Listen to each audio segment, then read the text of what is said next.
اور میثاق معیشت پر کام نہ کیا تو پاکستان مفلوج ہو سکتا ہے۔ سابق وزیر خزانہ حفیظ پاشا نے خبردار کر دیا۔ پروگرام انتخاب میں جگنو محسن کے ساتھ گفتگو میں کرتے ہوئے بولے، میثاق معیشت کے سوا کوئی اور آپشن ہی نہیں ہے۔ پروگرام میں عائشہ غوث پاشا بولی، سیاسی عدم استحکام کی قیمت چکانا پڑتی ہے۔ سیاسی غیر یقینی کی وجہ سے معاشی اصلاحات نہیں ہو سکتی۔ معیشت کو ٹریک پر ڈالنے کے لیے اسٹیک ہولڈرز کو ایک میز پر بیٹھنا ہوگا۔ اب اکانومی کے اوپر کوئی کام کر سکتے ہیں؟ دیکھیے، یہ آپ کے پاس آپشن نہیں رہا ہے۔ کیا یہ کریں گے چارٹر آف اکانومی پہ کام؟ اگر آپ نہیں کرتے ہیں تو دس ول بی یٹ اندر time when Pakistan would be perilously close to complete collapse.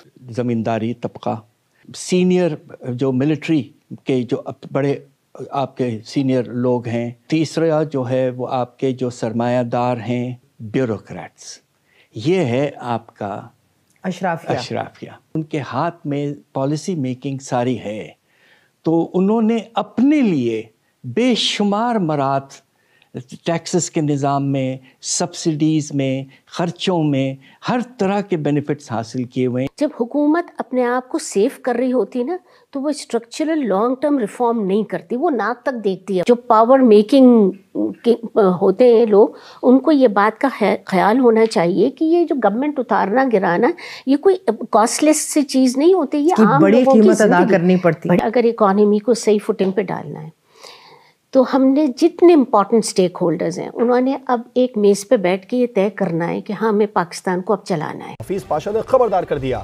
Programme انتخاب میں جگنو محسن کے ساتھ گفتگو میں کرتے ہوئے بولے، میثاق معیشت کے سوا کوئی اور آپشن ہی نہیں ہے۔ پروگرام میں عائشہ غوث پاشا بولی، سیاسی عدم استحکام کی قیمت چکانا پڑتی ہے۔ سیاسی غیر یقینی کی وجہ سے معاشی اصلاحات نہیں ہو سکتی۔ معیشت کو ٹریک پر ڈالنے کے لیے اسٹیک ہولڈرز کو ایک میز پر بیٹھنا ہوگا۔ اب اکانومی کے اوپر کوئی کام کر سکتے ہیں؟ دیکھیے، یہ آپ کے پاس آپشن نہیں رہا ہے۔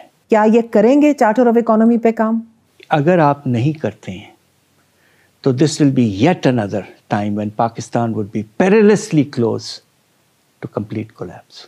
زمینداری طبقہ، سینئر جو ملٹری کے جو بڑے آپ کے سینئر لوگ ہیں، تیسرا جو ہے وہ آپ کے جو سرمایہ دار ہیں، بیوروکریٹس، یہ ہے آپ کا اشرافیہ۔ ان کے ہاتھ میں پالیسی میکنگ ساری ہے، تو انہوں نے اپنے لیے بے شمار مرات ٹیکسز کے نظام میں، سبسڈیز میں، خرچوں میں، ہر طرح کے بینیفٹس حاصل کیے ہوئے ہیں۔ جب حکومت اپنے آپ کو سیف کر رہی ہوتی نا، تو وہ اسٹرکچرل لانگ ٹرم ریفارم نہیں کرتی، وہ ناک تک دیکھتی ہے۔ جو پاور میکنگ ہوتے ہیں لوگ، ان کو یہ بات کا خیال ہونا چاہیے کہ یہ جو گورنمنٹ اتارنا گرانا، یہ کوئی کاسٹ لیس سی چیز نہیں ہوتی، یہ عام بڑی لوگوں کی قیمت ادا زندگی کرنی پڑتی ہے۔ اگر اکانومی کو صحیح فوٹنگ پہ ڈالنا ہے تو ہم نے جتنے امپورٹنٹ اسٹیک ہولڈرز ہیں، انہوں نے اب ایک میز پہ بیٹھ کے یہ طے کرنا ہے کہ ہاں، ہمیں پاکستان کو اب چلانا ہے۔